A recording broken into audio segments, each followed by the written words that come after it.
Boom! I think that light is a bit too harsh. Boy, I tell you, it's highlighting all the wrinkles, boy. But what can we do? I mean, this is the life we've chosen. Guys, jump on here real quick. It's a beautiful Wednesday. What is today? Wednesday? I know. Quit busting my chops. I think I'm 3 minutes late, you know. Possibly 5. It happens. So I'm trying to center myself in my chair. It's not always easy because, you know, I'm at the very end of this particular table, so sometimes I have to squeeze through. Guys, jump on here real quick. Also, if you could do me a favor, if you could sling this broadcast to people that you think would be interested in this conversation. You know, I have to tell you, my tie, you know, I think my collar's not all the way perfect. You know how sometimes you put the collar on and then, you know, behind, in the very back there, if the tie is not perfectly centered and nestled under the flap, you know, sometimes the tie sort of protrudes and bleeds into the line of the collar. You know what I'm talking about. And when that happens, once you put the tie on, it's very difficult for the collar to look perfectly aligned because of that offset. I have no idea what I'm talking about. These are called fillers, okay? These are fillers, honey.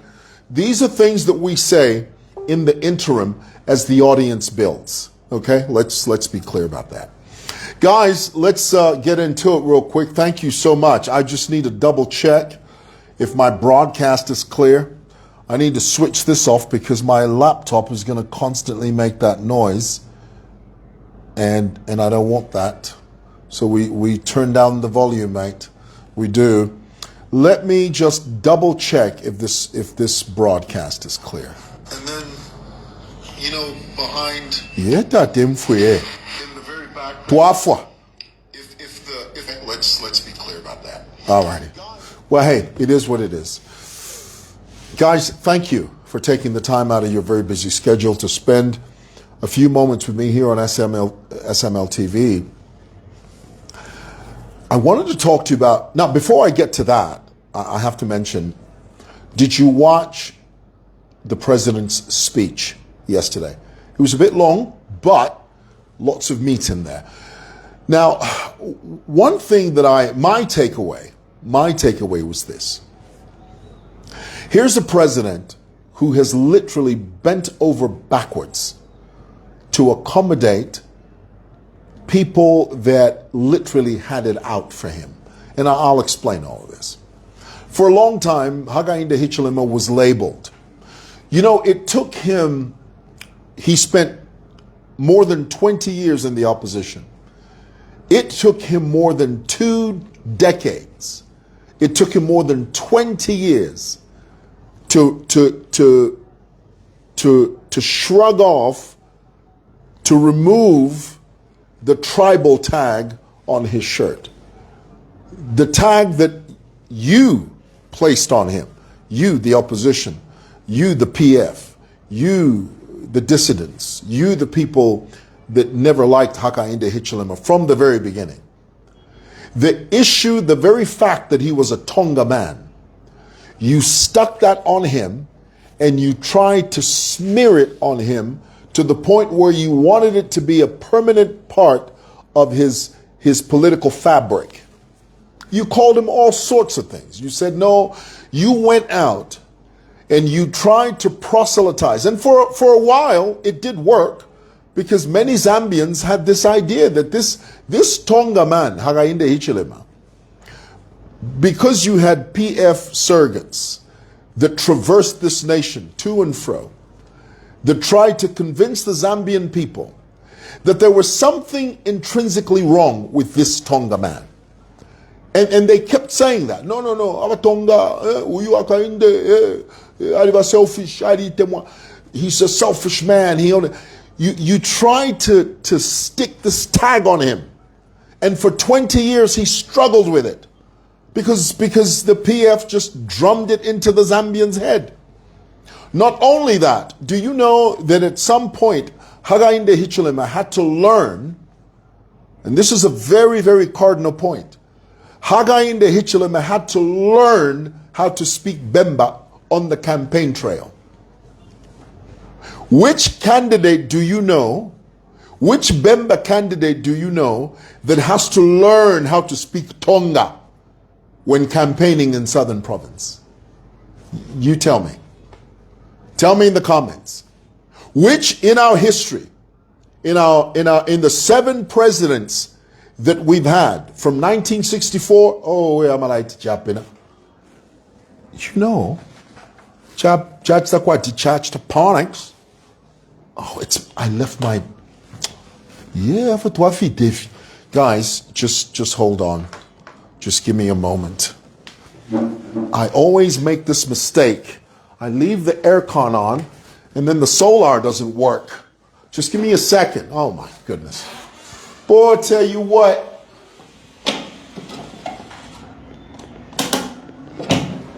There we go.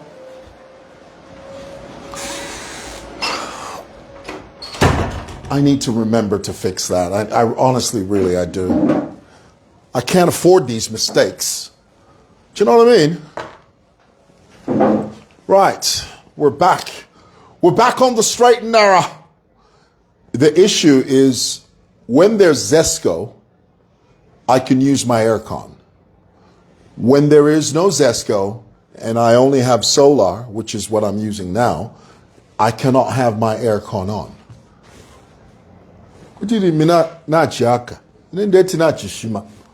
All right. What was I saying? Somebody please tell me in the comments. Finish watching that. You know. Somebody says, when will you improve the Simoson building? We will. We'll get there. Don't you worry about it. We're not going anywhere. We're going to be here till kingdom come. So we're going to do it. Don't you worry about it. Okay. Tell me in the comments,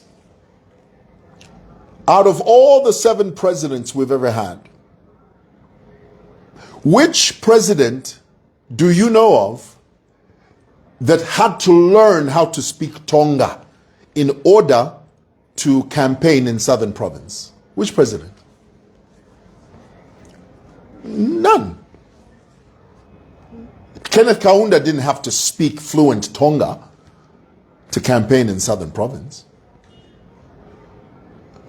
Frederick Chiluba didn't have to ever speak Tonga, fluent Tonga, to campaign in Southern Province.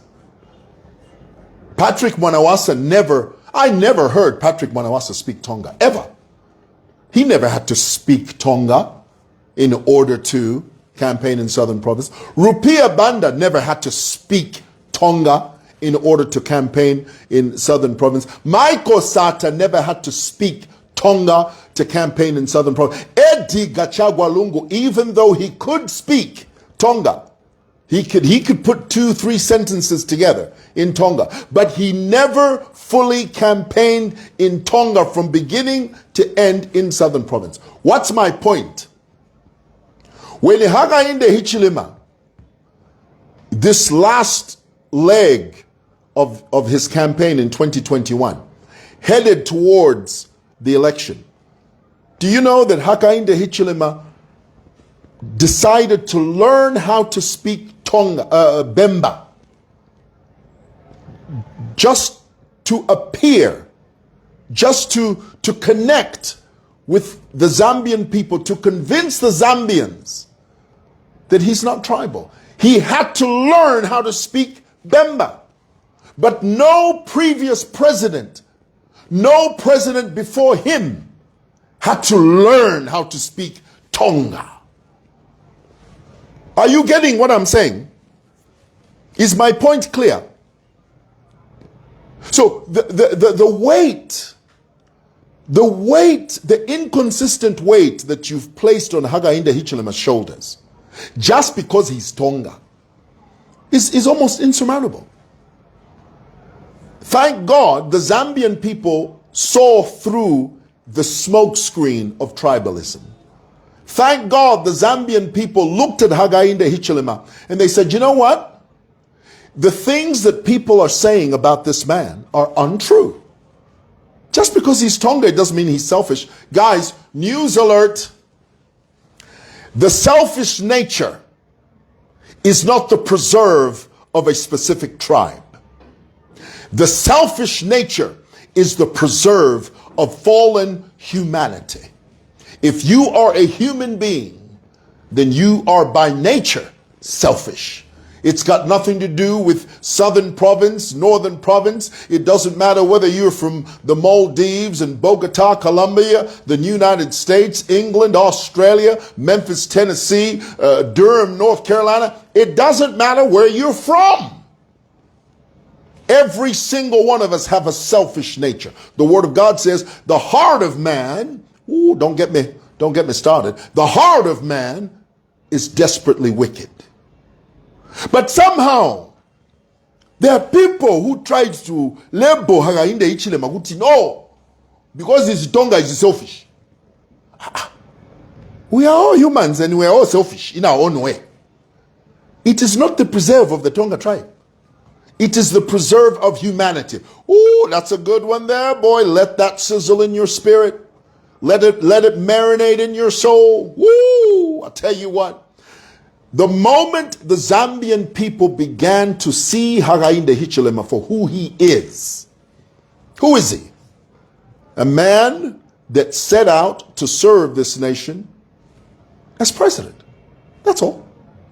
A man who saw the need and he filled the need. That's all. You are foolish and you are naive if you think that Hakainde Hichilema is a dictator. You are foolish and you are naive if you think that Hakainde Hichilema has a totalitarian state mentality.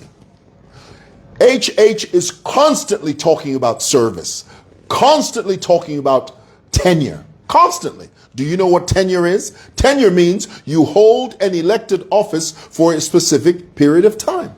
There are some of you PF haters, you're constantly talking about, hey, you're preaching to the choir.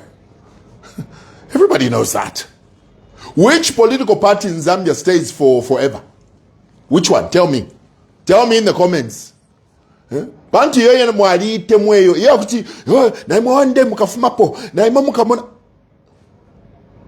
doesn't know that?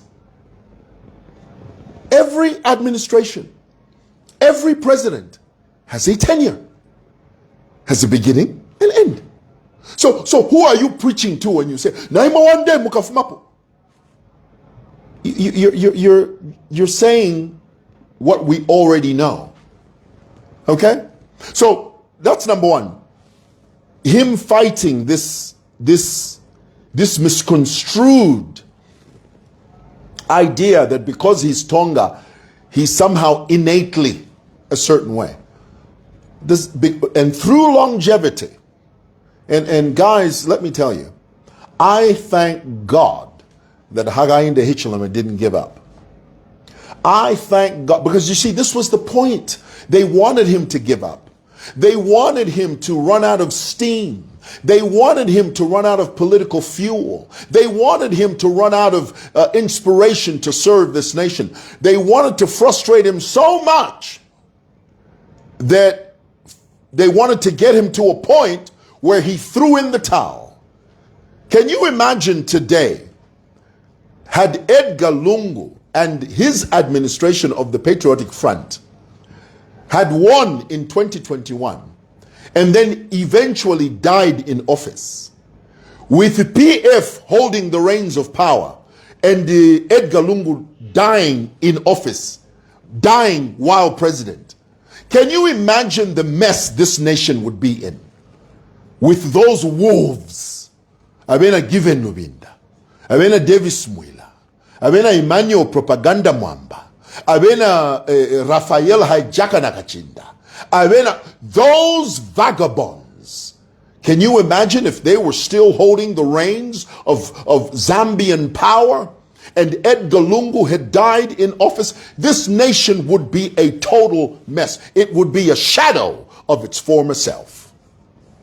Are you hearing what I'm telling you? But through God's grace, God's providence, and that's what it is. Okay? Now, don't misunderstand me. I'm not saying that God planned for Edgar Lungu to die. No, what I'm saying is that, and guys, newsflash, we're all going to die. Okay? It doesn't matter who you are. In 50 years, I'm not going to be here. I'm going to die. I'm going to be over there in the sweet by and by. That's where I'm going to go. So I'm not going to be here forever. We're all going to die. But my point is, we dodged a bullet.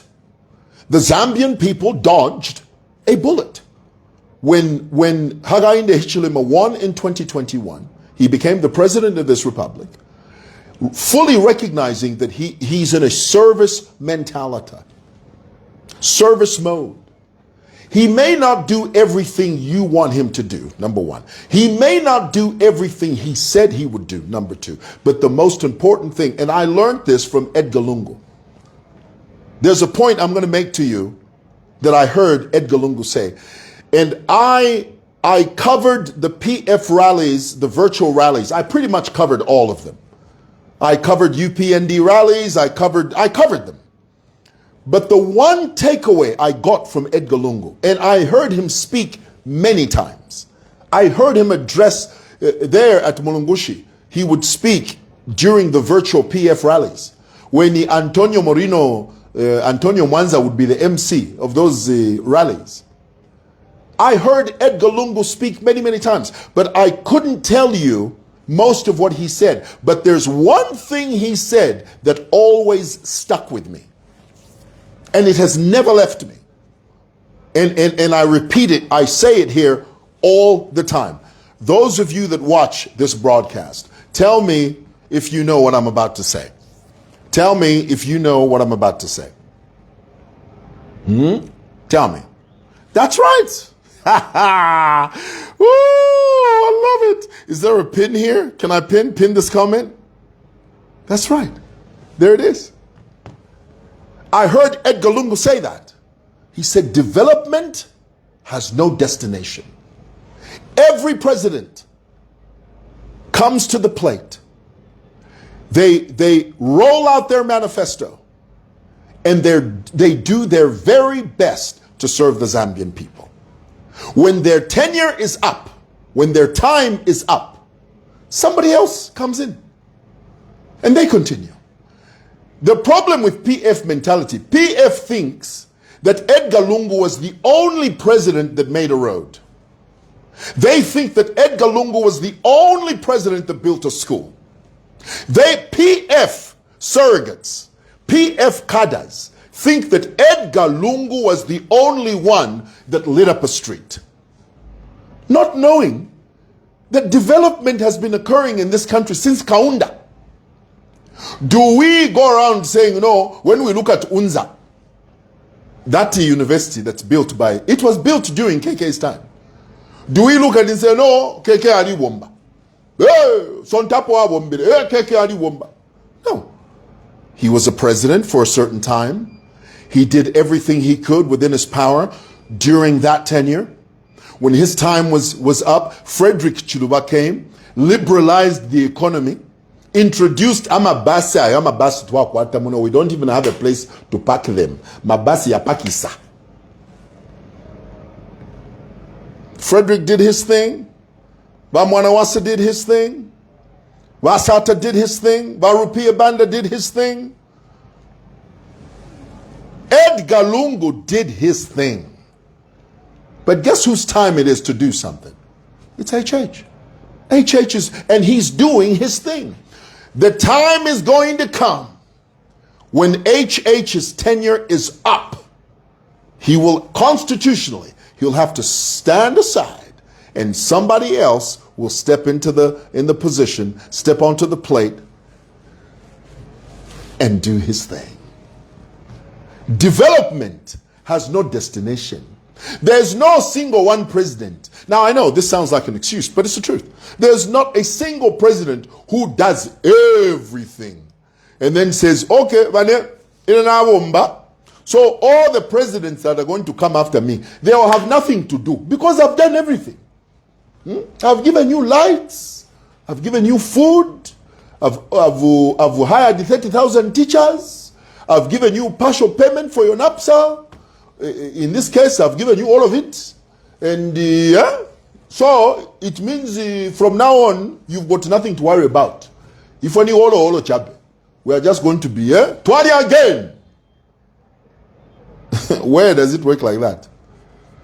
No. Every president comes with his plan and implements. Development has no destination. ECL said that. I'll never forget that. I'll never forget it. And it's the truth. Okay. I thought I'd share that with you guys. I just wanted to share something with you guys. You know, I was listening to Brian McKnight. You guys know who Brian McKnight is? He's a Christian gospel singer. He's like a Christian R&B singer. He was talking about how, you know, his kids are messed up. Brian McKnight had children when he was in his early 20s. He got together with a young 18-year-old girl, his girlfriend. He got his girlfriend pregnant. She was 18. They were young. And I understand, you know, when you're young, you do things that are, you know, silly. He told his girlfriend to get rid of the baby. She thought about it. She came back and she said, no, I'm not going to do it. And he came from a very traditional Christian background. He had a very traditional Christian home. And he couldn't he couldn't stomach the idea of telling his mother that he got his girlfriend pregnant, because in those days, the Christian denomination he belonged to was so strict. In fact, they're still strict today. His mother would have lost her position in the church had they found out that her son made some girl pregnant. So to protect his mother, he decided to marry his 18-year-old pregnant girlfriend. So they got married, but Brian McKnight constantly says, well, we married, but I never loved her. It was just a girl I had sex with, just a girl I slept with. Well, they had children. They were married for,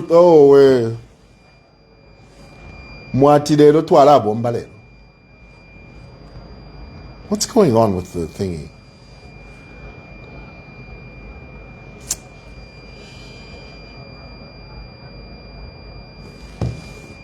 Futinde wekera panse panonde mona fichite na fichakuti. Why isn't it? For goodness sake. Chafutancha.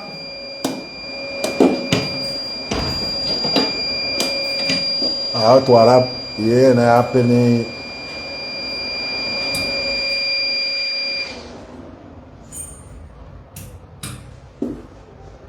Church sashani mwe ile ndeti ntwani nga yabo maneshi chite ya chitantwani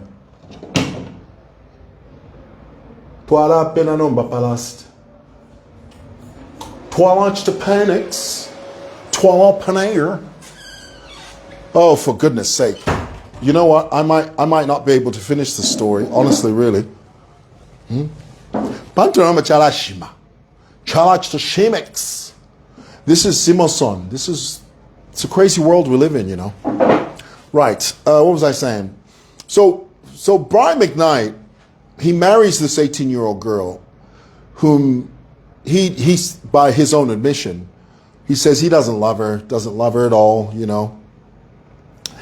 But here's the thing. His kids, they're all grown children now. They're all messed up. He was on a podcast. And this is why I posted what I posted earlier. There's certain things a father should never say to his children and about his children. It's like Kanye West. Kanye West was on stage and he was crying and he said, I almost aborted my child. I almost unalived my child. Even though that may be your personal struggle, you don't have to share that. Your child doesn't have to know that you didn't want the child. Do you have any idea how much psychological damage that does to a child? Life is bad. Life is tough enough. I mean, life is plenty tough. But to add to that tough life, to hear your father say, I didn't want you in the first place, I almost got rid of you. To you, they're just words. But to your child, you are stabbing your child. You are trying to destroy your child's life. Brian McKnight, who's supposed to be a Christian R&B singer, was on a podcast saying, no, I didn't want my children. I just didn't want them. And I'm thinking, no wonder your kids are messed up. It's because of this. There's certain things you don't have to verbalize. You don't have to say them. Treat it as an inner struggle. You don't have to share every single nuance of your life to your children. Your job as a father is to provide and to lead. Understand that. It doesn't matter how young you are. It doesn't matter if you made mistakes when you were younger. It doesn't matter if you got a girl pregnant when you were younger. As you grow older and you have life experience, life will teach you that your job as a father is to provide for your family and to protect your family. That's your job as a father. The words, I never wanted you, I wanted to unalive you, those words should never come out of the mouth of a father. Never. It doesn't matter how much you struggled. Do you understand that? If you want to fear the penny.